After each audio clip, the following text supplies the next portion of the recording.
모니카. 박순의 모니카입니다.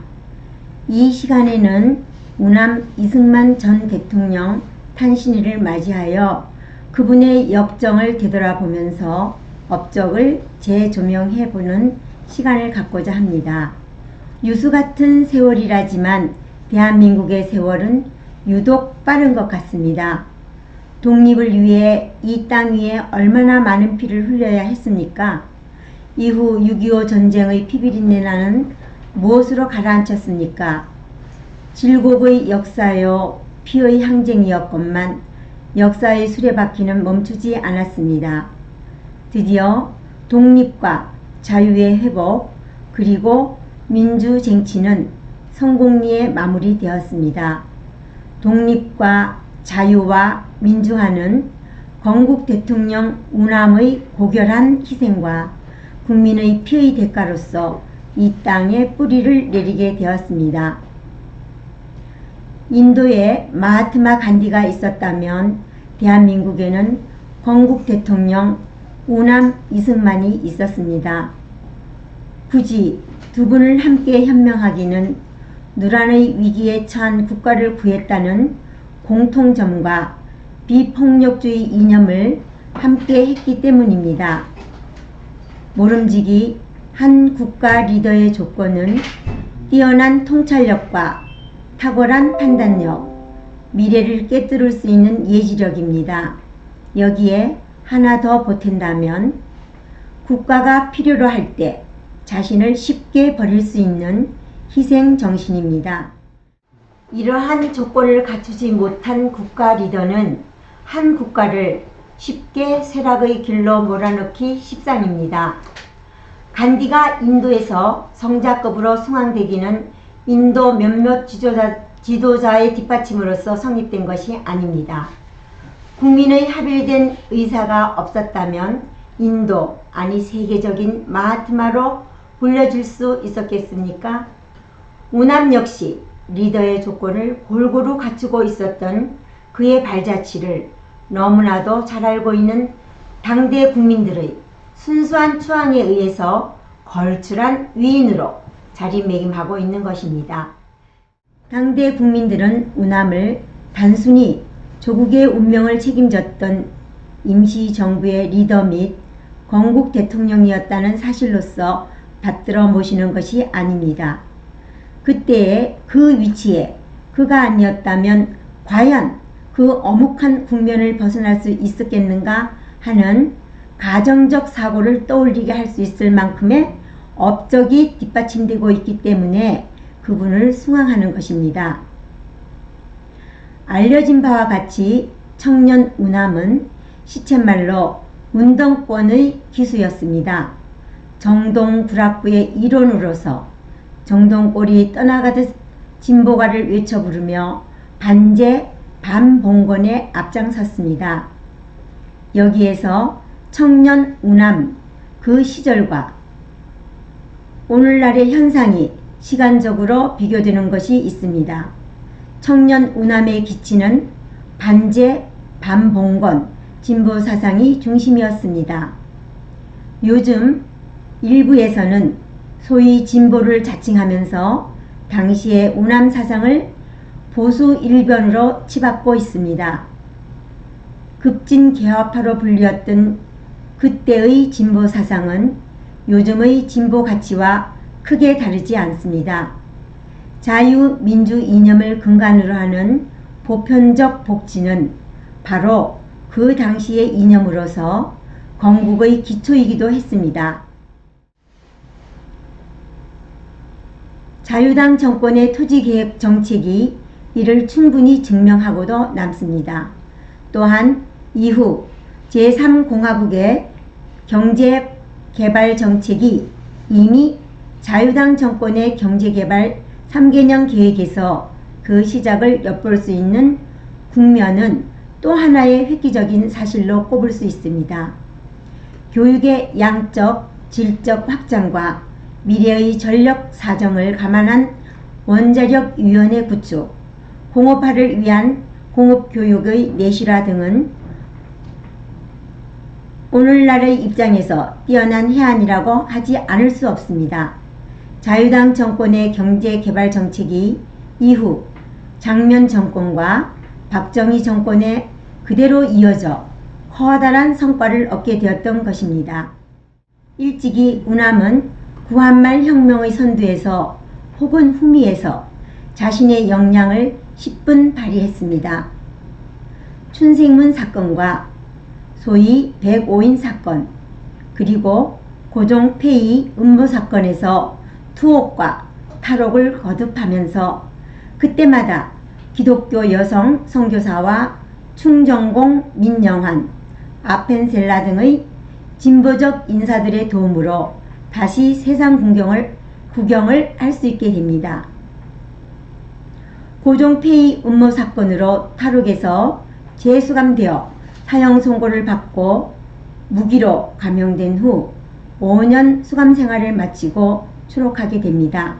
이후 곧바로 진보파에 의한 외교 설정을 위하여 미국으로 향한 우남은 조지 워싱턴대, 하버드대, 프린스턴대에서 수학하였고 프린스턴대 국제정치학을 전공하여 철학 박사학위를 수여받습니다. 또한 우남의 국제정치학 학위 논문 미국 영향하의 중립국의 방향, 향후 통일 대한민국 지표로서의 나침반으로 조금도 손색이 없는 우남의 예지력이 번뜩이는 민족 대서사시입니다. 또한 우남은 당시 어떤 이들도 상상조차 하지 못했던 일본의 대미 침공을 예견하여 저술로서 널리 알렸습니다. 당대에는 무슨 귀신 신하라 까먹는 소리인가 하고 조소의 대상이었던 책자였습니다. 하지만 일본의 진주만 공격 후에 이 책은 미국에서 베스트셀러가 되어 전 세계가 감탄을 금치 못한 명작이 되었습니다. 건국 대통령이 된 이후에도 우남의 역량은 더욱 더 빛났습니다. 희대의 세계전쟁인 6.25를 접하면서 풍전등화 조국의 운명을 그의 탁월한 외교 역량으로 유엔 연합군을 형성하여 침략군을 격퇴했습니다. 휴전을 종용하던 미국에 맞서 방공 포로 석방을 단행하여 세계를 또 한 번 놀라게 했고, 이 과정에서 한미 상호 방위 조약과 국군 전투력 증강, 미국의 대한 무상원조와 차관을 협상하여 전후 국민 생활 안정에 크게 기여했습니다. 이러한 우남의 빛나는 업적은 후일 잠기 집권으로 일부 퇴색했던 것이 사실입니다. 하지만 동서고금의 뛰어난 지도자들도 100% 공, 0% 과로 하여 추앙받는 것은 아닙니다. 공과는 신의 세계가 아닌 한 양립될 수밖에 없고, 공과 과의 비율로서 긍정과 부정으로 나뉘는 것뿐입니다. 따라서 공의 입장에서 과를 무조건 덮어서도 안되고, 과의 입장에서 공을 전면적으로 공격해서도 안됩니다. 분명한 것은 우남에 관한 한 공이 삼각산 바위만큼이라면 과는 한강 모래사장의 모래 한 알일 것입니다. 누란의 위기에서 조국을 구하고 국민의 생존을 위해서 혼신을 아끼지 않았던 불세출의 지도자였습니다.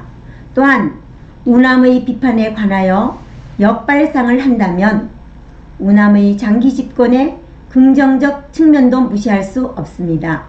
자유주의를 신봉한 우남이 자리를 성큼 비울 때 국력에 도사리고 있는 그들이 모르는 채 하지 않았을 것입니다. 아니, 가만히 있을 수가 없었을 것입니다. 우남이 북의 속성을 꿰뚫어서 본의 아닌 장기 집권이 실행되었다고도 볼 수 있습니다. 미국의 저명한 정치가는 이렇게 말했습니다. 만약에 베트남에 우남과 같은 정치가가 있었다면 오늘 베트남은 공산화되지 않았을 것이라고 이는 우리가 곱씹어 보아야 할 대목입니다. 사실 우남은 4.19 이후에 스스로 하야했습니다. 진정한 독재자라면 스스로 자리를 비우기는 어려웠을 것입니다. 조국의 독립을 위하여 고군분투했던 곳 하와이로 가는 우남은 이 순간 분명히 독재자는 아니었습니다. 그는 자신의 구국투쟁 시기를 연상하며 의열투쟁하는 학생들을 향하여 불의를 보고 참아내는 자들이야말로 비겁의 화신이라고 하면서 오히려 반정부 투쟁하는 열혈 학생들에게 용기를 북돋아 주었습니다. 동서고금 독재자가 자신을 축출하려는 집단을 부추기는 경우가 있었습니까? 그는 자신의 일생을 한 페이지 역사에 맡기고 멀리 제2의 고향으로 향했던 것입니다.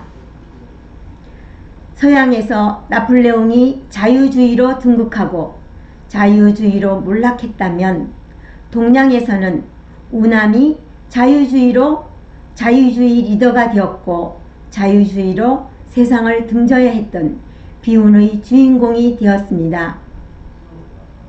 사실이 이러함에도 일부 몰지각한 부류들은 우남을 향하여 과 아닌 과를 부각하여 집중 포화를 쏟아붓습니다.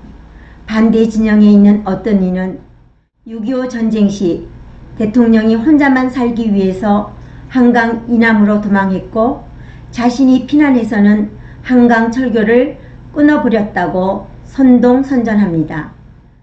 38선을 침공한 김일성의 목적은 바로 이승만 대통령 체포와 처형입니다. 김일성의 대통령 체포는 바로 승전이고 목적지 점령입니다. 오늘날 망언을 일삼는 반이승만 진영의 주장은 대통령이 체포되지 않으려고 피신했기 때문에 인민군이 대통령을 체포하지 못했고 대통령이 체포되지 않아 북녘이 남녘을 점령하지 못했다고 하는 논리와 조금도 다름이 없습니다. 군사 전략상 약세인 장수가 물밀듯이 쳐들어오는 적군을 향하여 돌진하거나 앉은 자리를 사수하는 경우는 없습니다. 이른바 작전상 후퇴는 전략 전술의 기본입니다. 미국의 남북전쟁 초기 북군의 그란트 장군은 남군의 리 장군에게 연패를 면치 못했습니다. 그란트 장군의 계속되는 후퇴와 피신을 그들의 관점으로 본다면 그란트 장군은 졸장 중에 졸장이 되어야 합니다. 최후의 그란트 장군은 리 장군을 제압하여 북군에게 대승을 안겨주었습니다. 미국 노예해방 전쟁 과정의 본보기는 그들의 논리를 웃음거리로 만들기에 충분합니다. 오늘 우남에 대한 제대로 된 역사적 평가에서 재평가라는 수식어조차 역겹습니다. 그동안의 잘못된 평가는 우남의 수준에 미치지 못하여 그를 희귀, 해방하여야 하는 한 줌의 열등뱅이들과 독립을 질축배척했던 부류들 그리고 패전의 아픔을 간직한 전쟁 당사자와 그 하수인들의 망언의 소치입니다. 그러하지 않은 대세의 국민들은 그들의 허무맹랑한 주의 주장을 막지 못했음을 성찰해야만 합니다.